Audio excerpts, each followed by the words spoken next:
A lot of my videos so far in the Teaching Social Psychology series have been about how we think about other people. Now we're going to shift gears a little bit and we're going to start talking about how people influence our behavior, make us act differently, behave differently, shape how we behave, how we present ourselves in the world. And so we're going to start talking about social influence. Social influence describes how our thoughts, our feelings, our behaviors respond to our social world. Oh, I have a kitten doing naughty things here. All right, excuse me one moment. Come here, you. Come here. Come on. You know the rules. When you disrupt the video, you have to be in the video so everybody can see that the disruptions are at least for someone cute. Yeah. All right, so let's hope he doesn't do anything really ridiculous. Oof, there we go. All right, so social influence. Our thoughts, feelings, behaviors, they respond to our social world. And this includes tendencies to conform to others. Some people like to think they're not the conforming type, but humans in general, we are conforming types, even if we conform in a way that seems subversive somehow. And I've got this crazy hair now that I've got to fix. All right, there we go.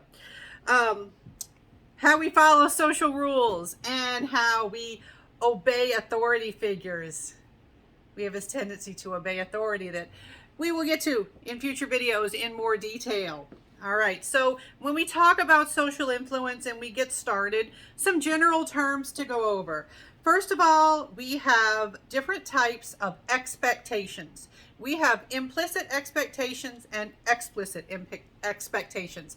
You may remember from previous videos or previous coursework or anything that implicit versus explicit. Implicit is more internal, hidden, subtle. Explicit is out in the open. All right, so implicit expectations, these are unspoken rules. They're understood but not directly stated, essentially. They are enforced by group norms, the way people usually behave, the way what is expected, but there might not be like, a board on a wall somewhere saying you must do this, you must act this certain way. This includes things like conformity. All right, conformity, like if you hang around with some adolescents and they're all acting a certain way, dressing a certain way, using certain slang, they're wearing the same clothes, even if you're like, I don't think those clothes are that attractive, but they're all wearing the same thing. They're conforming to the way that that things seem to be done. All right, there's no rule that says, hey, if you're an adolescent you must wear the thing that's in style. People just, they tend to do that. All right, so conformity occurs when you voluntarily change your behavior to imitate the behavior of your peers. All right, like, there's no rule that I have to wear a button-up shirt to record these videos. I can wear whatever I want, but I'm kind of conforming to the norm that, when you're teaching as a professor, there's certain types of clothes that you're supposed to wear.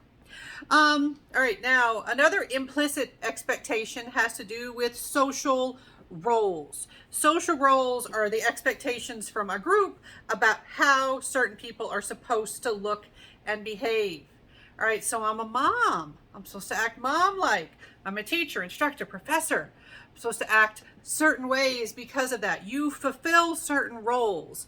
You engage in certain behaviors and functions and styles because of these social roles.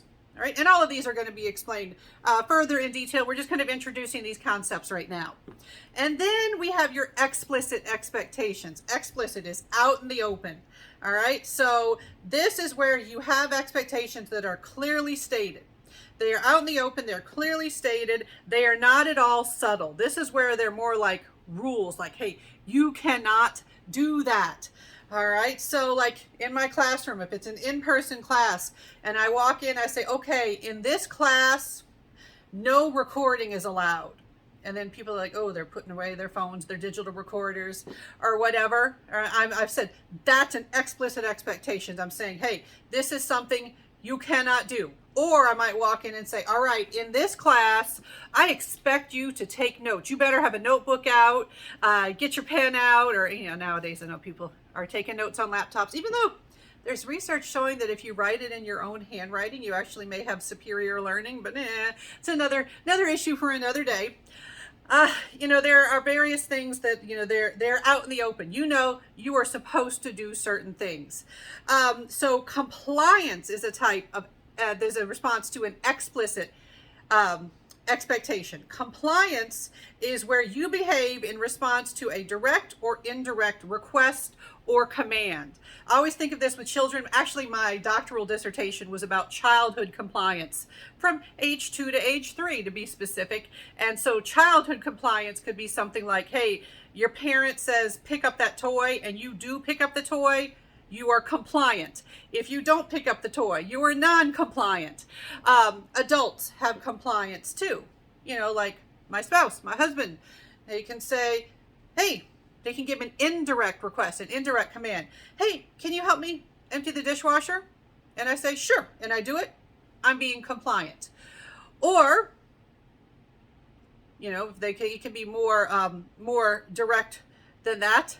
Somebody could tell you, do this now, like your boss. I'm really hoping my husband wouldn't give me a direct command. I mean, I'm sure it could happen in certain situations, but usually it's more polite, more indirect than that.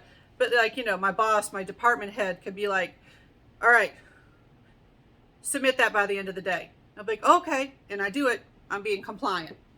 Now, you can also have obedience. Now, obedience is actually, the example I just gave with my department head is actually not the best example, because technically my department head is an authority figure. They are higher status. All right, so if it's somebody like a police officer, somebody with higher ranking, somebody who's like a leader, then it fits better with obedience. So, all right, sorry. Okay, so if it's obedience to, if you are doing something that an authority figure is telling you to do, that's more in line with obedience. So this is when you behave in a particular way because someone of higher status has ordered you. So it's not a request. It's an order with obedience. They order you to do so, and it's a more extreme form of compliance. All right, so compliance is, hey, could you do this? And you do it. Or, hey, pick up that toy. You do it. Obedience is, you must do this. All right, I am telling you, you need to do this. If a police officer pulls you over and says, step out of the car, and you step out of the car, that police officer, they have this special status, so you do it. That's obedience. All right, I'm going to talk in more detail in future videos about these. This video is where we're just introducing some basic concepts for discussing social influence.